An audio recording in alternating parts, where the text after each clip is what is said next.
क्यों नहीं हो रही पढ़ाई? So hello everyone, welcome back to my channel. I hope आप सभी लोग अच्छे होंगे। So I am Jaya Bharati, currently a second year MBBS student in Diphu medical college Diphu and Assam. So guys, जैसा कि टाइटल देख के आप लोगों को टॉपिक के बारे में पता चली गया होगा कि टॉपिक किसके ऊपर है। सो हाँ, टॉपिक है NEET mock test versus NEET के एक्चुअल स्कोर के ऊपर। सो हम कंपैरिजन करने वाले हैं मेरे मार्क्स को लेके। एंड बहुत सारे लोग को ऐसा मानना होता है कि नीट में जो मॉक टेस्ट होता है उससे ज़्यादा मार्क्स आता है नीट के स्कोर में। तो हम देख लेंगे कि ऐसा होता है या नहीं होता है, ट्रेंड के हिसाब से और लोगों के पैटर्न्स के हिसाब से, मेरे फ्रेंड्स में, मेरा। तो बिना किसी देरी के हम शुरू करते हैं। तो गाइस देखो, मैंने बहुत ट्राई किया एलन के ऐप में लॉगिन करने का, जिससे मुझे मेरे स्कोर का पूरा एक PDF मिल जाता। तो मुझे इतना मेहनत नहीं करना पड़ता खुद से मार्क्स लिखने का। लाइन बाय लाइन मुझे मार्क्स मिल जाते हैं, मैं कंपेयर करके आपको सीधा बता देती। बट सिंस मेरा लॉगिन नहीं हो पा रहा है, क्योंकि ऑफकोर्स 2 साल हो गए, तो मैंने टैब में खुद से लिख रखा है। मैं जर्नल करती थी नीट के टाइम पे, तो मैंने एक टाइम टेबल भी बनाया था और एक काउंटडाउन भी बनाया था, जिसमें ये रहा वो मार्च और अप्रैल का काउंटडाउन है, जब से मैंने फुल सिलेबस टेस्ट देना स्टार्ट किया था। ऊपर में मैंने कुछ मंत्र लिख रखे हैं, अतुलित बलधामम नमामि हेल शैलम दिवम। तो ये मैं हर दिन बोलती थी, मम्मी ने बोला था बोलने को, तो मैं बोलती थी हर दिन। सो मैं आप लोग भी ऐसा बनाया करो यार। देखो, इसके पीछे का रीज़न क्या था कि मुझे खुद को मोटिवेटेड रखना था। देखो, मैं बाहर से बहुत मोटिवेशन ढूंढने का कोशिश करती थी। मैं ऐसी थी कि मैं यूट्यूब पे सिर्फ स्टडी का कंटेंट देखती थी, मोटिवेशनल कंटेंट देखती थी, उसके अलावा मैं कुछ नहीं देखती थी। तो मेरे लिए क्या था कि मुझे खुद को मोटिवेटेड रखना बहुत ज़रूरी हो गया था, क्योंकि एक टाइम के बाद क्या होगा ना कि आप बाहर के सोर्स से अगर मोटिवेशन लोगे ना, तो आप ज़्यादा दिन तक नहीं पढ़ पाओगे। तो आपको अंदर से मोटिवेशन चाहिए होगी। तो देखो यार, मैंने यहाँ लिख रखा है, पहले दिन मैंने फुल सिलेबस टेस्ट दिया था, तो मेरा 453 मार्क्स आया था। Still I wrote you did great. I did not. Okay, I know I did not. But I had to tell myself that I did great. Subconscious mind को बताना था कि तूने अच्छा किया है, तब जाके वो अगले दिन उठेगा पढ़ने के लिए। वरना वो उठेगा ही नहीं, वो कहेगा कि ठीक है यार, मेरे से नहीं हो रही पढ़ाई, नहीं करूँगी। तो ये रहा मेरा पहले मॉक टेस्ट का मार्क्स। ऐसे करके मैंने अप्रैल में मैंने हर चीज़ लिखा था कि इतने दिन में मेरा 12th का ऑर्गेनिक पढ़ना है, ऑप्टिक्स पढ़ना है, प्रैक्टिकल पढ़ना है, इतने दिन में मुझे फिजिक्स केमिस्ट्री पढ़ना है 11th 12th की। ये सारे थी, इधर मैंने लिख रखा है, बहुत सारा लिख रखा है। मार्च को ज़्यादा जल्दी बीत गया, ये सब लिखा हुआ इधर। और मैंने अप्रैल के भी कुछ ऐसे लिख रखे हैं। और मुझे जो भी चीज़ें बुरी लगती थी ना, जो भी बुरी लगती थी, वो इसमें मैं लिख देती थी कि आज मुझे किसी ने ऐसा बोला, मुझे बुरा लगा, वो मैं मोटिवेशन में जोड़ देती थी। तो मैंने 5 मई का भी पहले से लिख कर रखा था कि if you are seeing this after 5 May, then let me tell you something. Don't think of anyone or anything, okay? It doesn't matter how it went. I did my best. I'm trying so hard to give a selection. PS, I love you. मैंने पहले ही लिख दिया था, NEET अगर मेरा ख़राब जाएगा तो भी मुझे ज़्यादा नहीं सोचना, क्योंकि मैं अपना बेस्ट दे रही हूँ और ये बेस्ट का सबूत है मेरे पास। तो मेरे नीट में स्कोर आया था ये। तो चलो शुरू करते हैं। सबसे पहला जो मैंने मॉक टेस्ट दिया था फुल सिलेबस का, वो मैंने 1 मार्च को दिया था, जिसमें मेरे मार्क्स थे 453। एंड ये मेरे लिए बहुत ही ज़्यादा डिमोटिवेशनल था, क्योंकि पहला मॉक टेस्ट इज़ लाइक मैंने 11th पढ़ लिया है, 12th पढ़ लिया है, मैं मॉक टेस्ट देने आई हूँ और 453 बन रहे हैं। So is very demotivated. मैंने पूरा 1 वीक लिया पढ़ने के लिए, 1 वीक से ज़्यादा, 9 दिन का अप्रॉक्स लिया मैंने टाइम पढ़ने के लिए फुल सिलेबस का वापस से। तो मेरे 602 बन रहे थे। ये टेस्ट थोड़ा इजी था, इसलिए 602 बन गए। फिर मैंने एलन का टेस्ट दिया, 629 बने। और मेरा मोटिवेशन जो था और मेरा कॉन्फिडेंस जो था, वो एकदम पीक पे था। क्योंकि तुम सोचो ना, 400 मार्क्स से मेरा 600 मार्क्स आ रहा है, तो मोटिवेशन क्यों नहीं बढ़ेगा। तो मैं और पढ़ती थी। फिर मैंने 12 दिन के बीच में ना कोई फुल सिलेबस टेस्ट नहीं दिया। मैंने सिर्फ पार्ट टेस्ट दिया। कभी फिजिक्स का सिर्फ अलग से टेस्ट दिया, कभी बायो का अलग से टेस्ट दिया। पूरा 3 घंटे बैठ के नहीं दिया मैंने कुछ 1 घंटे बैठ के फिजिक्स दिया, 45 मिनट बैठ के केमिस्ट्री दिया। ऐसे ही करती थी मैं। 45 मिनट्स बैठ के बायो दिया। मतलब मेरा बायो का तो गोल 30 मिनट्स था, 45 मिनट्स मैंने ज़्यादा बोल दिया। 1 घंटे फिजिक्स के लिए, 45 मिनट्स केमिस्ट्री के लिए एंड 30 मिनट्स मेरा बायो का। ये मेरा टारगेट रहता था 3 घंटे में। फिर OMR भरना, बाकी बचे हुए क्वेश्चन भरना, ये सब बाद में था। वो मैं बाद में, अगर आपको जानना होगा कि क्वेश्चन पेपर को अटेम्प्ट कैसे करते हैं, तो आप मुझे कमेंट में बता देना, मैं आपको वो भी बता दूँगी।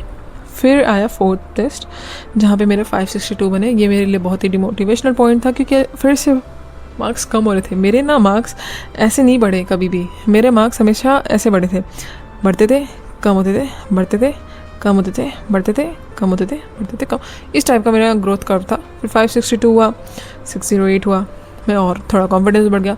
619 हुआ, तो मुझे थोड़ा सा अच्छा लगा कि यार बढ़ रहे हैं मार्क्स, बढ़ रहे हैं, पढ़ना चाहिए मुझे और पढ़ना चाहिए। 31 मार्च को मेरा 619 स्कोर था। अब अप्रैल आ चुका था, मेरे पास सिर्फ और सिर्फ 1 महीने बचे थे पढ़ाई के लिए, तो मुझे तो अपना बेस्ट देना ही था। तो मैंने 622 स्कोर किया था मैंने 4 अप्रैल को।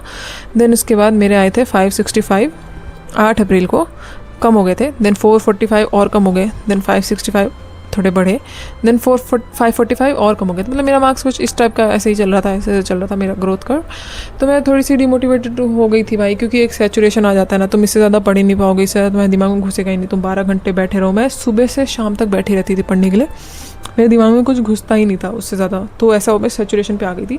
फिर मैंने थोड़ा ब्रेक लिया। मैंने इन दोनों शायद 14 तारीख को, मैं दिखाती हूँ 14 अप्रैल को देखो मैंने कुछ लिखा भी होगा। देखो बहुत बेकार गया भाई, सबका अच्छा जा रहा है तो सिर्फ मैं ही क्यों। एंड देन मैं इन 3 दिन इतनी डीमोटिवेटेड थी कि मैंने यहाँ पे कुछ लिखा ही नहीं। I was so demotivated. Then 18 तारीख को मेरे 608 तारीख आए थे, मैं थोड़ी खुश थी। अगेन मैंने कुछ नहीं लिखा क्योंकि मैं डीमोटिवेटेड थी। देन फिर से मेरे मार्क्स कम हो गए, बहुत बेकार गया भाई, थोड़ा गाली लिख दिया है, दिमाग ख़राब। फिर मैंने यहाँ कुछ नहीं लिखा, फिर मेरे मार्क्स आए। फिर मैंने यहाँ लिखा I know I haven't updated this diary, I don't know why I didn't felt like doing so, I haven't getting confidence, मुझे कॉन्फिडेंस आ ही नहीं रही थी। फिर मैंने ये लिखा my God Krishna I love you, क्योंकि बहुत ही रैपिड मार्क्स मेरे इंक्रीज़ हुए सडनली, क्योंकि मैंने गिव अप नहीं किया। आप भी गिव अप मत करना। 2 महीने बचे, 2 महीने रगड़ दो भाई, कुर्सी से उठना नहीं है। मतलब इतना पढ़ना ना कि तुम खुद ही सोचो कि तुम इतना कैसे पढ़ लिया भाई। मैं अभी सोचती हूँ मैं भी इसमें आके कि मैं इतना कैसे पढ़ ली उस टाइम पे, मुझे खुद विश्वास नहीं होता। फिर मेरे मार्क्स बढ़े, 635 आया, 657 आया।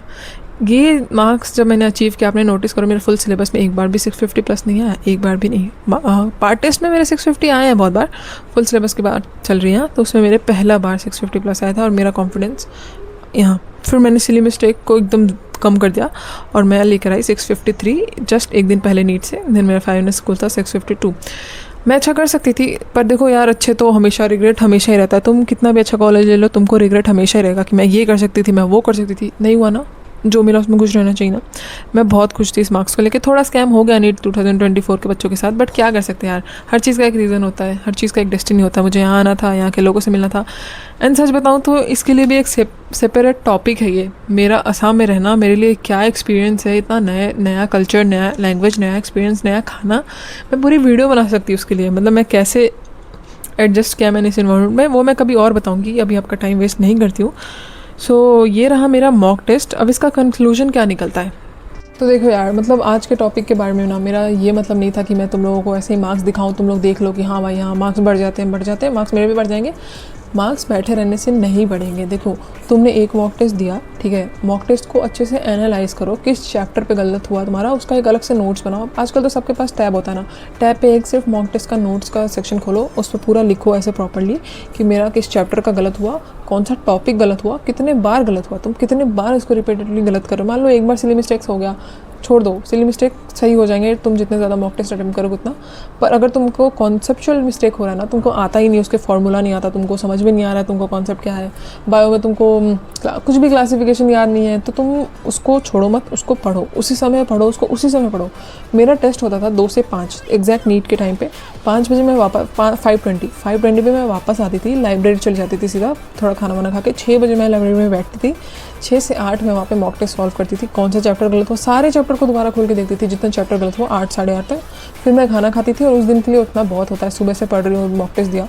तो ऐसे ही तुम लोगों को करना है, जब भी मॉक टेस्ट दो उसको अच्छे से एनालाइज करो, लिखो, गलतियाँ लिखो, अपने बारे में लिखो, जो भी तुमको थॉट्स आ रहे हैं ना सबको लिख डालो, लिख दो भाई, लिख दो। वो डायरी बाद में तुम पढ़ोगे ना, तुमको बहुत प्राउड फील होगा कि वाओ तू अलग ही लेवल का बंदा था। ऐसा फील होगा भाई कि मैंने इतना कर लिया ज़िंदगी में। इवन दो देखो यार, नीट होना ना होना इसको एक तरफ रखते हैं, थोड़ा लक का फैक्टर भी आ जाता है, बट अगर तुम अपना 100% दोगे ही नहीं, फिर तुम अपने आप से चेहरा नहीं मिला पाओगे मिरर में।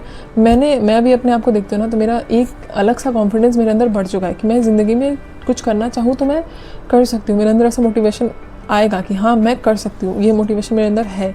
मैं करती नहीं हूँ, ऐसा हो जाता है, थोड़ा एटीट्यूड आ जाता है, बट समझ लो आप मेरी बात को कि करना है तो करना है। ये दिमाग में रखो कि 50,000 सीट में, पता नहीं गवर्नमेंट में तो मेरा 25,000 22 से 25,000 के बीच में रैंक में मैक्सिमम होता है जनरल के लिए, अगर ऑल इंडिया कोटा से तुमको लेना है तो मुझे एक सीट चाहिए और वो तो मैं लेके रहूँगी, वो तो मैं लेके रहूँगा। ये तुमको अपने अंदर ऐसा ठान लो कि एक सीट ही तो चाहिए, बाकी क्या करूँगी मैं, 20,000 का एक सीट चाहिए, एक सीट तो मैं लेके जाऊँगी, मेरा यही था। ऊपर लिख दो भाई अपना ड्रीम कॉलेज लिख दो, जो करना है करो। 2 महीने बचे हैं भाई, अच्छे से पढ़ाई करो, नीट फोड़ना है, नीट फोड़ने के बाद कॉलेज में मिलना है भाई, ठीक है। आज की वीडियो को यहीं पे एंड करते हैं। आई होप कि आप लोगों को वीडियो में समझ में आया होगा अच्छे से कि मैंने क्या बोला। तो ठीक है, पढ़ाई करते हैं, मिलते हैं फिर अगले वीडियो में। Bye bye, take care.